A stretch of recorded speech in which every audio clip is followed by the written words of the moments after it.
What's up, beautiful people, and welcome back to my channel. If you're new here, my name is Crystal and this is Bomb Book Reviews, and today we are going to be jumping into a massive mega book haul. So we are going to be looking at all of the children's middle grade and YA books that I've received in the book mail in the last probably 2 months. There's quite a lot here and I am very, very excited. Every single book that we talk about today will be linked down below with an affiliate link from Booktopia that you can go and purchase yourself. And I do need to note that some of these are ARC copies, so the cover that you purchase may be slightly different. Anyways, now that we've got through all of the fun housekeeping stuff, let's jump into some of these amazing titles. I will have the pub date of when the book is coming out on the screen down below for you as well.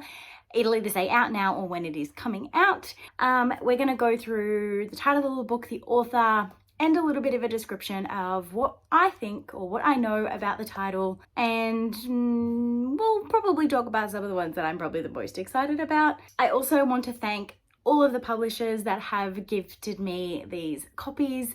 The publishers that I need to mention are Scholastic, Allen & Unwin, HarperCollins Kids, as well as ABC Books.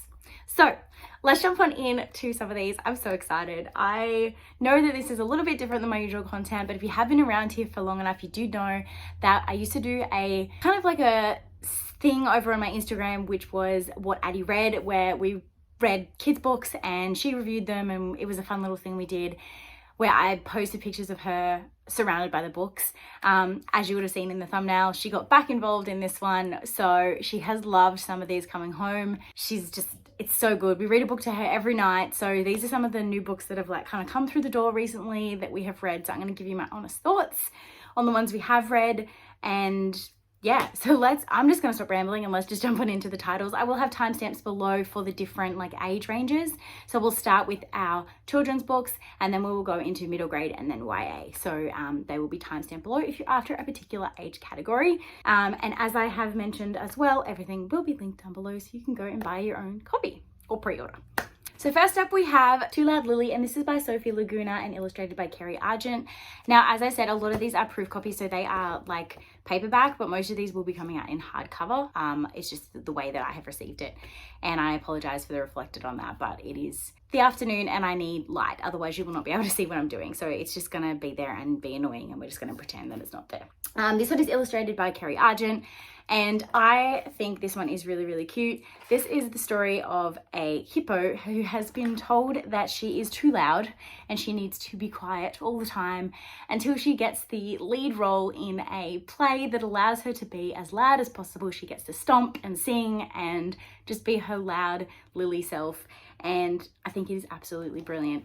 She's quite nervous when the show starts because she's worried that everyone's going to think she's too loud, and then she goes out and she gets to be as loud as she wants, and everybody absolutely loves it. The illustrations are quite beautiful. You obviously have a lot of different animals within there that are illustrated in such a beautiful way with beautiful costumes, and yeah, it's just a really good story that kind of shows kids like how they can be themselves, and the people that love them will appreciate it in the end. So I really liked this one. From Nikki Esler Gill and Dasha Riley, we have My Body, My Rules. This one is a really good one about like consent. It started off a little bit slow, I think, but in the end it was actually quite cute the way that it goes into like the consent in a very palatable way for the kids. The illustrations are quite cute. They don't take up a lot of the page, so it's not overly distracting. It's just very much like the key focus of the page, so you don't get distracted by the actual message that the book is trying to give across, which I really appreciated. You probably would have seen this one on my Instagram, and that is the book The Grown-Ups Get Wrong, and this is the new one by Rove McManus, and I absolutely love this. If you're a fan of the book with no pictures, then this is probably the next one you need to get for your collection. The whole book is very bright in colors, obviously, but it is all about parents getting everything wrong. There's a lot of silly language in this. I feel like it would make a lot of kids laugh when you read it, especially if you put on some funny voices. Obviously, there's pages like this where it says a unicorn with a horn made entirely out of eyebrows. So as you can see, very weird and wonderful language throughout. So yeah, I just think that was really, really funny and definitely worth a pick up if you're looking for a fun new book that is great for fans of a book with no pictures. We have Crocodile Hungry, and this is by Ija Sumner and John Martz. This one is all about a crocodile that just wants to find something to eat, and everywhere he goes, everyone is afraid of him. So it's quite funny in terms of the illustration.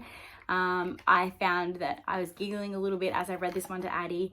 And the funny thing is, the only thing that he can eat is, hold on, marshmallow birds is what he calls them. So I definitely think that this is a funny story, and it has a nice little twist at the end that adds a little bit of additional humor. So probably not my favorite in the stack, but definitely worth it if you have kids that like crocodiles. I think it might be good for that. One of my next favorites is Sebastian Stands Out, and this is by Rory H. Mathers and Sophia Carmazina. This one I loved purely for the illustrations. As you can see from this cover alone, it is absolutely gorgeously done. Beautiful end pages, and it just gets better and better throughout. You have the lovely animals dancing, and then we have right at the end, just got to get to the page, the beautiful chameleon who becomes the disco ball. So he doesn't stand out anymore. So he doesn't blend in anymore. He now stands out. This one is very much another story for kids that can make them realize that even when you blend in, sometimes you can do things a little differently and people will appreciate that you stand out. So I liked the messages that this one has. Now to the ones we are still yet to read. Not sure which ones we are going to get to probably soon, but obviously we have this giant collection. So next we have a beautiful book that I could absolutely say no to as soon as I was asked if I wanted to review this, and that is Stillwater and Coo Save the World by Johnny Muth. The front illustration in this was what intrigued me, but then I read what it was about and I love the idea of this. Today feels full of opportunities. What would you like to do? Silverwater asks Coo. Something important. Fix all the things that are wrong. Let us save the world, says Coo, who always speaks in haiku. But this is a very big idea for a little panda. During the course of the day, Coo discovers that it's the little acts of kindness that all add up to help make the world a better place. It's a story brimming with love and light. John J. Muth shows how we can all heal the world a little bit at a time. So I love the fact that this book is going to be about the impact that you can make with one little change, and that little pieces will all add up to a big change. So I think it's going to be absolutely stunning, and I know that the illustrations are going to be absolutely picturesque throughout. So I'm very excited to read that one. We have The Day the Moon Came to Stay by Gary Eck and illustrated by Nick O'Sullivan. My first word as a child was moon, so I was really excited to see a book that had moon in it. Anthony and Addie look at the moon every single time that they come home from daycare, because now that it's winter here, the moon is always out, and that's one thing they do together is look at the moon every time they come home. So I'm really excited to read a story about moons, because I don't know, moons just hold a special place in my heart, considering it's my first word and that's the little memory that they do together. I have absolutely no idea what this is about, but I can say that the illustrations inside are very different to the vibe that you get from the front cover, so I am intrigued. This next one was 100% a cover review. I just wanted to get it purely because of the cover, and it's Who Took My Nuts by Tommy Little and Lucinda Clifford. This angry squirrel just has me so intrigued. But my nuts are mine, they're for no other squirrel. I've labelled each one property of Tyrrell. The squirrels are throwing a party and everyone is invited, but greedy Tyrrell is definitely not in the mood to share. I think that it'll be an interesting story with a probably secret hidden message in it, but I just think it's going to be funny. And in that kind of realm of things, we have This Rock Is Mine by Kay Umeski and Alice McKinley, which says 1 rock, 2 frogs, and a wickedly funny quarrel. So I think it's just going to be a back and forth type thing. Cute little illustrations throughout. Probably nothing great, like nothing phenomenal, I don't know. But yeah, just another cute story. One that we have read, I realized it's on these two were on the bottom that I have actually read this, is A Unicorn, a Dinosaur, and a Shark Walk Into a Book. Addie is obsessed with dinosaurs. Her favorite song at the moment is about dinosaurs. She dances to it every night while she waits for her bath to get ready. And so I grabbed this for that reason. Unfortunately, this one fell a little bit short for me. It was a little bit meh. There wasn't anything in here that had a very good message. There wasn't anything in here that was very good in terms of language based or teaching them particular sounds. I think the only thing that would be attractive to this is if someone is obsessed with unicorns, dinosaurs or sharks, because the story itself doesn't really take us too far. There's not a lot of humor. The illustrations are pretty repetitive through each page, so it's not very unique. There's not a lot that they can point out and talk about in the book. So this one, okay, if you have someone who is in love with these particular things, but in terms of just a general story for everybody, probably not. And last but not least, we have All the Things You Will Do by Lucy Rowland and Neely Daggett.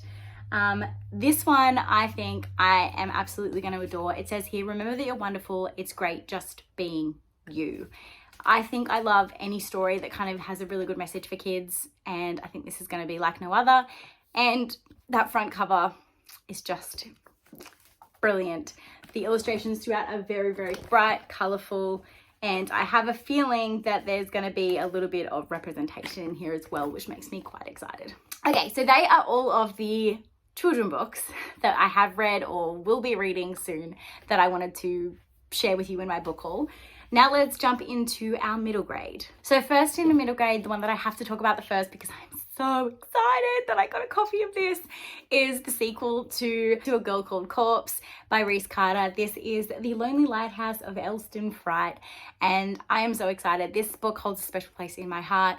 The first book, Addie and I read chapter by chapter, probably in the first 6 months of her life. It took us that long, but every night after we'd read another book, I would put her in her cot and we would read a chapter of this while she just kind of goo goo gagaed in there to relax her ready for bed. So this book, I'm very excited to enter back into this world. I think Reese is a phenomenal human being and he is a great writer, and I was obsessed with the first book, so I'm very, very excited to read the second one. And I'm very lucky to get an arc of this because it doesn't come out until October. We have Surprisingly Sarah by Terry Lebenson. This is the 7th book in the Emmy and Friends series, which I think is a great like entry-level book for people that are just starting to get into like chapter books, because it's kind of like a cross between a chapter book and a graphic novel from what I can tell. I think that it can be read as a standalone. I don't think you have had to have read the other books in the series to be able to read this. And this one is going to be good for any teen that kind of goes through these kind of things. I think that it's going to be very relatable. We have 2 friends that have been friends since they were little, and one of these friends falls or starts to have a crush on our other friend's friend, and she has to make the decision to invite him to the school dance or to just keep her mouth shut. And obviously their friendship is tested throughout the book. So I just think it's really relatable to this age group, and I think it'll be really palatable with the different format. Next up, we have a book that I would describe as our main character is literally just finding their place in the world. That's like literally what this entire story is about. And that is The Sideways Orbit of Evie Hart, which is by Samira, oh my goodness, Kamaladine. I hope I pronounced that correctly. I'm so sorry if I haven't. But pretty much we have a main character who likes rules. She ends up in a certain part of her life where rules start to kind of fall to the wayside. She has to find a new way to live in her life with these different changes that are occurring. Again, I think this is going to be really relatable for the middle grade age group, and yeah, highly palatable. So yeah, definitely think that if you have a child that is 8 and above, this is worth probably putting on your wish list for them. Next up, we have the next in, that is not the front cover. Next up, we have the Girl Who Changed the World series, and this is Ming and Hilda, and they are leading a revolution.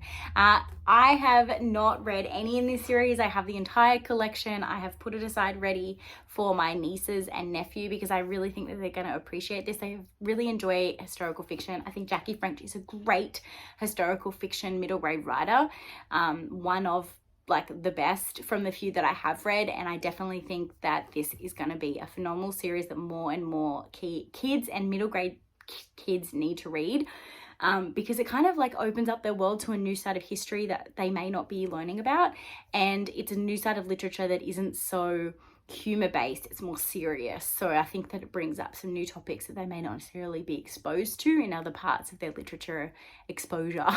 This one is probably a little less dangerous than the previous stories that Ming and Hilda have taken, where she finds herself on a luxury ship traveling to an unknown destination with a Royal Saxon sheep, and they have to take care of it. But I feel like there's going to be some underlying extra things in there. We have the sequel to the one and only Ivan, which is The One and Only Ruby by Catherine Applegate. I am so excited for this one. It's a nice quick read.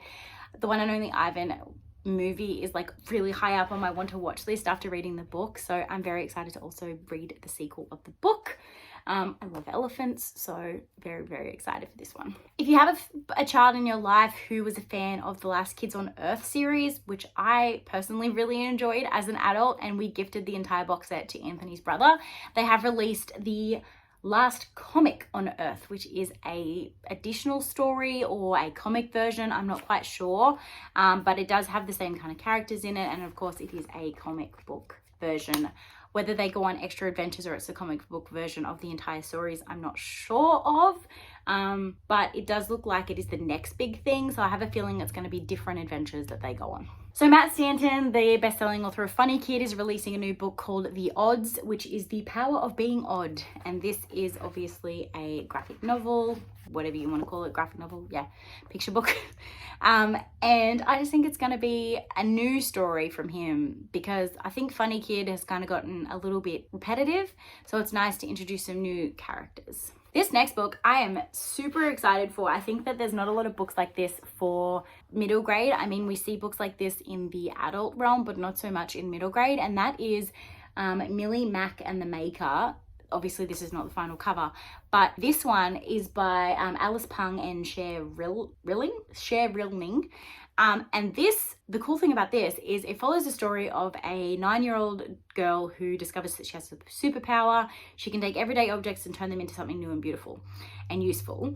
And inside there is recipes and step-by-step instructions on how to make your own things. So for example, there's a thing on how to make like your own scarf and like a sun hat and a few other things. So I just thought that was really, really cool, nice touch, having like recipes and different instruction series within a book, because it gives the adults of girls or boys, whoever's reading the story, something to do with them once they finish the story, which makes for really interesting conversation starters, I think. So I really think that this will be great as a gift. And then you could maybe gift them this along with the things they need to build or make the thing that's within the story. I think that would be a really cool gift idea. And then work together on the project that you're going to make. So definitely, I think this is a new and fun, interesting way to experience a story, is to be making things along with the character. And the last one that we have on the middle grade list is Cosima Unfortunate Steals a Star by Laura Noakes and illustrated by Flavia Sorrentino. This one, I have absolutely no idea other than the fact that this cover is stunning and a lot of people are very excited for it. So Cosima lives in a school for disabled children, or pretty much any child that is deemed different is sent here by their parents. Whether their family wants it or not, it's just kind of like a mandatory, you have a disability, you're different, you cannot stay with your family, you have to go to this school situation. And there she meets a bunch of friends, and then they go on some heists together and go on adventures. And I just think it's going to be very middle grade-esque kind of adventures that I'm getting kind of like Jessica Townsend vibes in terms of this. I don't know why. Maybe it's the cover, maybe it's the story, but I feel like it will read very similar, very fast-paced action, love our main character kind of situation. Now, for the last two books that are on this list are some YA stories that are coming out soon. The first one is this stunning edition of Bluebird by Sharon Cameron. This one is a middle grade thriller. We have like our main character, and she knows about this Bluebird mission or something along these lines, which is something that was involved in the concentration camps. And now everyone wants to know or experience or have Bluebird, and she's the only one that can kind of give that information. So I feel like it's going to be this like thrilling adventure, but in this amazing World War II setting, like post-war setting, which is my favorite setting to read about. And I have been loving thrillers lately, so I think this is going to be the perfect combo. And last but not least, in this list of amazing books coming out, we have The Midnight Game. This one is all over TikTok at the moment. I have seen it everywhere. I don't know whether it's just on my For You page or everyone's, but this is a YA thriller where a group of people, I think it's six people? Yeah, 6 players, decide to conjure the Midnight Man or summon the Midnight Man. But once you start the Midnight game, you have to finish the Midnight game. And so they have one night to finish and you don't know how many are going to survive. And there's certain rules of the Midnight game. And they are, do not turn on the lights, do not go to sleep, and do not leave the building. So I'm very excited. I'm not even going to try and attempt to pick up these photos because I did it for the, pick up these books because I did it for the cover image that I was going to use, that I'll probably end up using on my Instagram, and I hurt my wrist. So we're just going to say, here is lots of books that you should order, links down below. If you are excited about any of these, let me know in the comments which ones they are. If you want to know more about any of them, ask any questions below. And if you don't have anything to drop, you can put a lizard emoji in the comment. I don't know if there is one, but if you can find some kind of like lizard or chameleon emoji, put it in the comment. If not, just put a palm leaf or something. I don't know. And until next time, guys, thank you so much for watching. Have a great weekend and happy reading. Bye.